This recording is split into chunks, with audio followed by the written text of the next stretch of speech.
So I wanted to do a quick get ready with me. As usual, all the products will be listed down below if you want to check them out. Today we're talking about our 20s. A little bit of a survival guide, advice I've gotten, things that have worked for me, because frankly, whenever I hear about people's 20s, like if you ever listen to like people in like their 40s, like I was so insecure in my 20s, and like my 20s, like I really wish like I wasn't, you know, worried about all the things I was worried about, because it was kind of a waste. Luckily, I feel like I took that advice pretty early. I was like, oh, bet, like, cool. If that is the consensus, I don't want to be a part of that. So what can I do to make sure that I enjoy my 20s? And I think that everyone's kind of on the same wave as far as like, we want to enjoy our lives. We want to enjoy every part of our lives. So let's just do it. That starts with a no hesitation adoption. You have to just adopt the idea of not hesitating. You need to do what you want. And that takes a lot of time to figure out, what do you want to do? Of course, yes, But the second that you figure it out, don't hesitate, like really don't hesitate. Or you think you want to do something, just do it. And I think a lot of that hesitation stems from this weird in between in your 20s of like, okay, I've left home, but now there's still this like attachment to your parents and their expectations that you absolutely have to release yourself from. Personally, I thought my parents were really strict when I was growing up. Like I thought they didn't want me to date. I thought that they were like, I just thought that they were stricter than they actually were, which was, looking back on it, was like they have like a harsh tone of saying things, but when things actually happen, it's not a big deal. And that's another thing. It's like, unless your parents are beating the absolute, like, and I'm just being very honest, like, because people do go through things like that and are actually afraid of their parents for legitimate reasons. That's a different story. Do what you need to do to survive. My situation was nothing like that. It's just like, parents have expectations, and I think that those expectations are usually pretty clear. And you want to please them, but that is kind of the first roadblock, or the first step into stopping people pleasing, is by you cannot care about what your parents think about you. And I know that is so much easier said than done. Like, so I have major approval issues. Like but I realized in college, I was like, you can't need recognition. Like if you live your life constantly needing recognition like this, like you will never be happy. F it. You have to really look at yourself and realize why you are the way you are, what parts of your parents have affected this, but also you can't blame them forever. Like you have to deal with your own stuff. You have to look at them as like people and adults and human beings. I was talking to my brother recently. Like we are very lucky. We grew up in a 2-parent household. Our parents have literally been married for 40 years. Our parents are older. So we really do have a very different view of our parents and other people, because we know our parents very, very well. Like I know so much about them, but there's also stuff I don't know about them as well. So it is one of those things of like, you just can't be afraid of them, and you have to see them as people. And you also have to understand that they were just doing the best they could, and you have to get over it. Everything that, like, and I know, once again, easier said than done, but like there's certain things, it's like you have to take it to therapy. You gotta take it straight to therapy, you gotta take it to your journal, and you have to move on, because it doesn't matter why so much. Like a lot of people worry about like, oh, why am I the way I am? The why is important, but not as important as the what are you gonna do about it? Okay, I have approval issues. I always want my dad's approval. What are you gonna do about that? It doesn't mean I'd be like, oh, F you, man. No, it's just like, hey, anytime I see myself getting back to that, which is pretty much anytime I go back home, I'm just like, girl, this is not who you are anymore. Especially, like, I've been lucky enough to do whatever I want to do, and they have supported me, but I am always genuinely surprised, because they've always wanted me to take a more like professional scientific route. Like I'm a whip. I'm a smart girl. I'm like, really, my brain is an absolute weapon, and I know that. But it doesn't make me happy. Like those really analytical things, like it's just not for me. It's just not my personality. I've never been that kind of person that's like really like academically competitive. Like, no, it's just not me. So when I chose a more creative route, and of course I had to prove myself from the standpoint of like, okay, I can do it, and I can do it well. After that, what are we talking about? You know what I mean? Like really. And if you know that what you're doing isn't hurting anybody, who cares about their opinion? Like, you really have to release yourself from needing their approval. Because there have definitely been times in business ventures where my parents have straight up doubted me, and honestly, it just adds fuel to the fire. I'm like, okay, like, I will just show you. What are we talking for? I'll just show you. If you want someone out of your business, like, especially like a parent like that, you do have to, like, stop acting like a child. Like, you do have to, like, okay, I'm gonna pay rent here. Maybe it's like $200, but I don't care. Like, we have to even the playing field, and that is probably the easiest way of evening your playing field, is to no longer be financially dependent on your parents. So that's super important. Just whatever you can do. But if you have a great relationship and they are supporting you, like, you hit the jackpot. Stay. You really have to separate yourself from your family unit, their beliefs, all the things. Like, I was like, I'm not going to church anymore. Like, I don't, like, me and my mom, we don't fight about it, but we'll have some spirited debates about, like, going to church and things. Like, this just doesn't align with me anymore. And, like, I love what you've instilled with me. I appreciate what you've instilled in me, but it no longer serves me. And if we can come to that understanding respectfully, we're going to be good. We're going to be Gucci. It's no big deal. Sometimes you do have to boss up in that way of, like, this is what it is. And you cannot change me. And they know that. And that is sometimes why they'll lash out. I was like, oh, like, they're realizing. Half of it is them realizing that they cannot control you. So let them realize it. As far as don't hesitate, you have to be very upfront with your goals. Like, there is this weird thing of, like, you know, move in silence and no, which I totally agree with from the standpoint of, like, when good things happen to me, I be, you know, whatever. It's quiet over here. It really is. Like, I'm not gonna talk about it. Like, when it cocomes out, you'll see it or whatever type. Like, it's just quiet. The people that say what they're gonna do and do it are the winners. They really are. The people that don't say what they want to do and do it, you're still a winner, sure, for sure. But there is something to people who say what they're gonna do and they do it. It's powerful. It is so powerful. And I get it. It's like, don't say what you're gonna do, just do it. What do you want? What is your plan? I don't know. There's something to it where I clock that as not just confidence, but someone who it's like, I've said I was gonna do something before and I've done it. And that is a pattern that continues in my life. At least say it to yourself what you want to do. That's probably the worst. Is like, if you can't even admit to yourself what you want to do, baby, you're not confident in it. You don't even think you're gonna do it. That's what it is. You don't even think you're gonna do it, do you? Because you won't even say it, will you? Can't even say it. Out of here with that. It just breeds a lot of room for procrastination, in my opinion. You also have to get out of the I'm too young mindset. I definitely prescribe to this. It's like, oh, I'm too young. I got everything's entry level. No, you're an adult. You can start whenever. You can do whatever you want, whenever you want. There is nothing holding you back, but I get it because our education system kind of, the way it's tiered in a way, you can feel like, oh, I'm too young, or I don't have, there's all these I can't do this, words get kicked my ass. Prerequisites to life. Once you're out here, you're out here. And really, a lot of me is like, not even a regret because I don't believe in that, but like, yeah, start in college, start now, start in high school, start whatever you want to do. If you feel adamantly about it, do it now. Luckily, like, I didn't have a lot of direction in college at all. I didn't really know what I wanted to do until my last couple years, and then I went full force into it. So if you don't know what you want to do, don't think that is a lack of ambition or drive or anything like that. You just need to find your thing, and that's totally okay. But you also have to be okay with the fact that that thing might change. But your intensity towards the things you want to do, don't limit them by how old you are. I think that is the strangest thing in the world, that we kind of, oh, you're too young, you're too young, you're too young. It's like, no, that's actually just people who are afraid that you're going to take their job. That's really it. They're afraid that you're going to take their job. You're too, slow down, no, don't listen to that. That's someone trying to hold you back.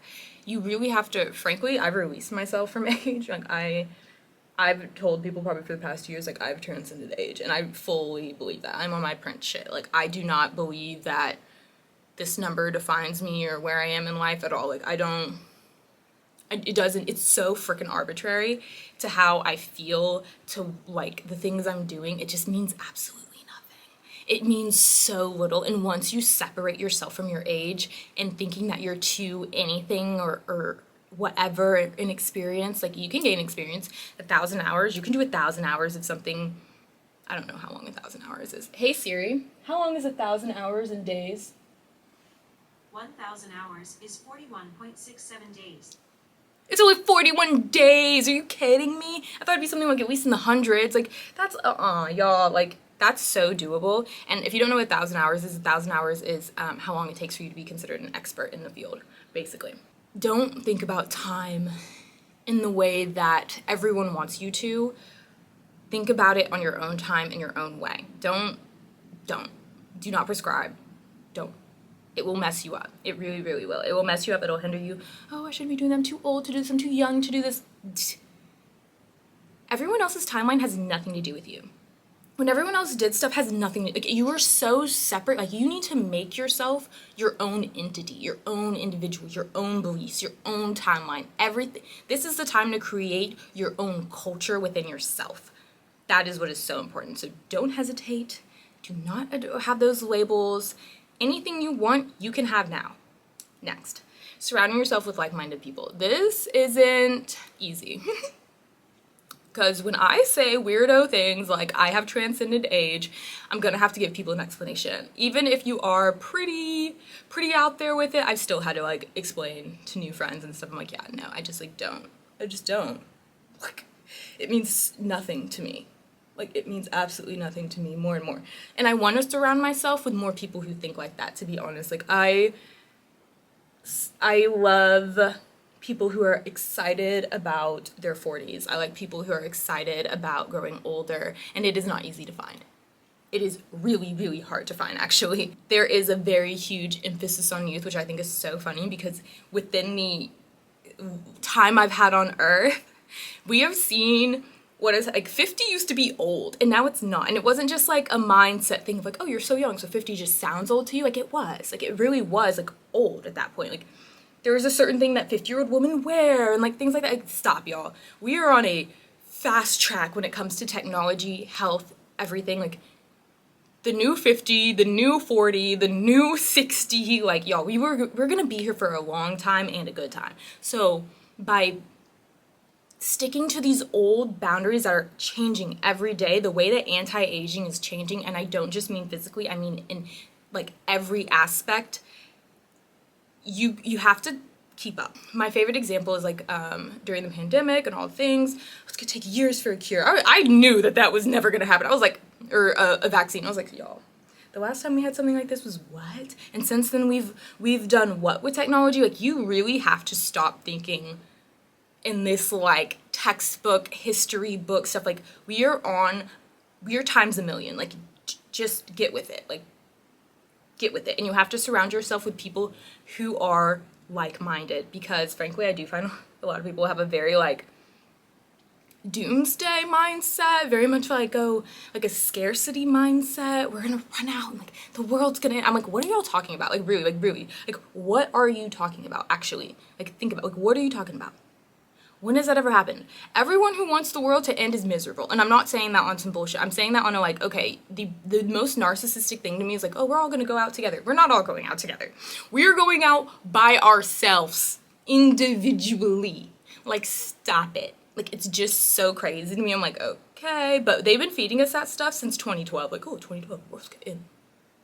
Like, y'all need to know when y'all being marketed to. And I like to be around people that clock that shit too. Like, you need to be able to clock that shit and pull me back to center and make me realize that this is a ploy. This is fear mongering. What does fear do? It keeps people in line. Those are the people you want to hang out with. The people that aren't going to be so negative and inundated by everything around them that everything affects them and their opinion. Like, ew. Wishy-washy, I can't. Be around people who inspire you. People that, oh my god, I never thought like that. Like, oh, they have such a good mindset. I love that. People who have qualities that you admire. I'm like, oh, I love how she's, like, my friend Morgan, she's always put together.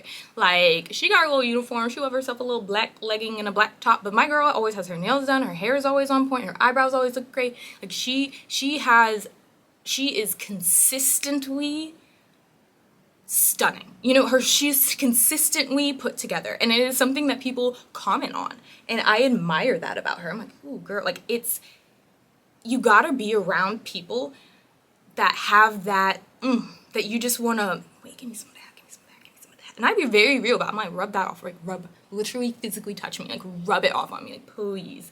I need to be more like you. Knowledge in areas that you don't. Whoo! I love people who can put me on to something. I love people that are super, super smart and aren't afraid to show it. People who are really into certain subjects and just are like, oh my God, you know, just love to learn and do new things. I think it's so important and exchange knowledge and have good talks. It's just like, oh, it's so refreshing. But also kind, non-judgmental people.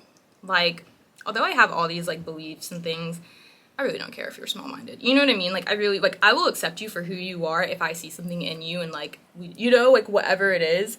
Like, if you don't believe all the things I believe and you think I'm cuckoo, like, okay. But if we have a common ground, like, we can still be gang. Like, you shouldn't be so affected by, like, other people's stuff as long as they're kind and non-judgmental. But the number one thing I look for in the people that I surround myself with, you have to let people change, especially in your 20s.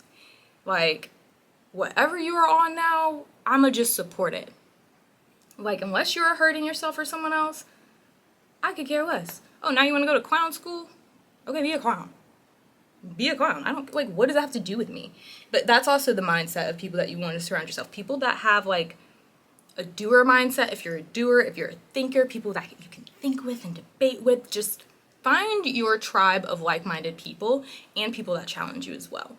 But also allow you to change and change your mind, because there's nothing worse than it's like, oh, I gotta like, oh, I said this, so they'll always hold it as like you're a hypocrite. And it's like, no, first of all, everyone is a hypocrite. And number two, I'd rather be around people who it's like, oh yeah, I just changed my mind. Oh, cool.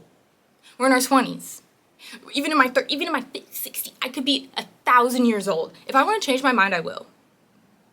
I got new information. I feel a different way. I gained a life experience. Like, shh, like stop putting people in boxes. It's so strange to me and so annoying. And I think that's like especially hard for Black women. Like we really are like so like if people can't like peg us down or know exactly like who we are or what we're about, they get very irritated. They get so irritated. They like, okay, like I'm the kind of person, I'm a bit of an enigma. I definitely like, you know, like whatever, like I like this but I don't like this and this and that, and it is what it is. But it's like if you're constantly questioning my beliefs, I will get annoyed. I'm just like, okay girl, like just like let me be and let me figure myself out, and let's not make it so fucking serious. Like it just becomes very serious when someone is like, oh well, you believe this. It's like I can believe two things at once. Get out of my face with that. Nothing annoys me more. You have to allow me to change. And then on a business tip, learning to negotiate will save your life. Like you have to be able to quantify your skills, put a label on it, put a price tag on it, and when you level up those skills, run that price back. You need to look up negotiation tactics. You need to know your worth. I just find it super important when it comes to anything that you do. You need to know how to negotiate. It's everything. But also, my mom is a really great negotiator. I'm not even gonna hold her. I call that, I'm like, you're the negotiator. Like, she will negotiate the pants off of anything. So I definitely learned that from her, and it served her very well in life. So like, drive a hard bargain, guys. Drive a hard bargain and have value and know your value. I think it's very important to produce a vision for your life that is flexible. The most fun thing in the world is thinking about your future life, but also, aren't there things, like, I remember things I used to want in life. I was like, oh, I wanted this, and this. And then I was like, oh, wait, actually, now that I've experienced that, I don't want that. Like, this past year, I traveled a lot. Like, it wasn't like a lot, but it was enough. It was enough for me. And I realized I was like, oh, yeah, no, I don't want to travel every other week. Hell no, my routine's messed up. I don't like the way like my hair be looking. I don't like packing and unpacking that much. Like, ew, no. I like to be at home. But I love to travel and get those experiences, but it's definitely like, okay, I don't know if I'm a jet setter, really. Like, am I really a jet setter? No. But until you go and you try it and you have that experience and you live that lifestyle, you'll never know if it's for you or not. So I highly recommend, like, visualize it and then test that vision. Test it. Because even I used to think like, oh, I would love working from home. I do not like working from home. I like working remote. I love taking my shit to a coffee shop. I love going to my friend's house. I love doing all this shit. But I don't like working at home. This shit is like, no, I don't like all my stuff in the same room. Like it's, but you have to experience it so that you know. And then what actually works for you? Like, does it actually work for me? Does it actually work for my personality? Or did it just sound good? Did it just sound good? Because a lot of things, like, people sell you on a lifestyle that isn't quite for you. But the best thing is you can tailor it and keep tailoring it. Every single time you get new information, tailor it. Like, oh, actually I do like this, or wait, maybe I do want to have kids. And, like, just be flexible, but definitely have vision and enjoy cultivating that vision. Let's talk about our love lives. I think you can get really caught up in someone else. You can get caught up in the idea of what you should be doing at a certain age, but really what you need to do is fall in love with love. Like, I love my man, he's that guy, but I know in my heart, if anything were to happen, I would probably be dating in the very next month. Like, I have a lot of love to give. That's who I am. Like, it's just who I am. And it's not on some, like, I want to be married at a certain time or this and that. It's like, no, I thrive in relationships. I love being in relationships. Like, I enjoy being in a relationship. I love, like, having just someone to get to know me deeply. I love getting to know people and, like, understanding them and, like, building something. There is something to it, which kind of is leaning towards, like, serial monogamy, but, you know, like, I'm very cutthroat. Like, y'all ain't it's hard pressed to get me into relationships, so it's like, when you do it, like, congrats. But I don't know, I'm just know that I love, and I just think it's so cool, and that I'm not very jaded, to be honest. Like, I'm not very jaded.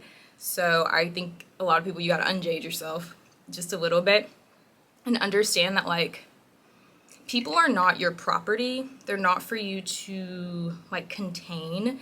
I think a relationship is a choice every day. Every day we're making the choice to be together and honor each other, and that is what it is. But to be so tethered to someone, almost to the point where it's like they owe you something, or there's like I don't know, people just, it's like, let people go. Like, if you are no longer happy with me, go. Like, please. Be with me because you want to be with me. Don't be with me just because we've been together for so long. Like, absolutely not. Every day I want you to wake up and be like, nah, this is my girl. Like, and if one day you wake up and I'm not your girl, I'm not your girl. But just let me go. You know what I mean? Like, just be open and honest. But avoid things that are going to harbor bitterness in you. I really don't. Like, frankly, had I not moved to Houston, I would be bitter. I would be so bitter at my boyfriend. Like, why you know what I mean? Like, but I don't know, if he would also be bitter if he just moved here for me. You know what I mean? It's like, I'm glad that we decided to do what was best for ourselves, and we can still be together instead of, like, oh, well, if you're doing it, I'm doing it. It's like, no, like, let's do what we want to do, because we're young and we have no ties or we have to be in the same household every day. So let's just do what we want to do. I don't want to regret anything. I don't want to feel tethered to anybody. It's not a great feeling to feel like someone, I don't know, I don't want someone to feel like they owe me anything or I owe them something. I feel like that's when relationships can kind of start, well, I did this for you and I moved here for you and I gave up this for you. Like, don't give up jack shit for me. Don't give up anything you want to do. Don't give it up for me at all. And back to that vision thing, maybe don't include a partner in your vision. I think that's the healthiest thing you can do, is, like, your vision for your life should include just yourself. Otherwise, you're kind of just trying to make somebody fit into your life, and that's not cool. No, like, make room for me, but don't try and just throw me in your life. Like, no, because this is what you planned at this time for you. No, doesn't work for me. No, thank you. So this is the final look. Very blushy, like a terracotta look. I hope you guys enjoyed. I hope this was helpful. Let me know if there's anything else you'd like me to speak on, because I am trying to do these weekly, or every other week or so. Let me know. And other than that, I hope this video found you in the best place possible. If you like it, don't forget to leave it a like. If you like me, don't forget to subscribe. If you want to see more of me, you can always check me out on my Instagram, TikTok, Pinterest, all the things. Everything is Yvonne Brooke. And I will see you in my next video.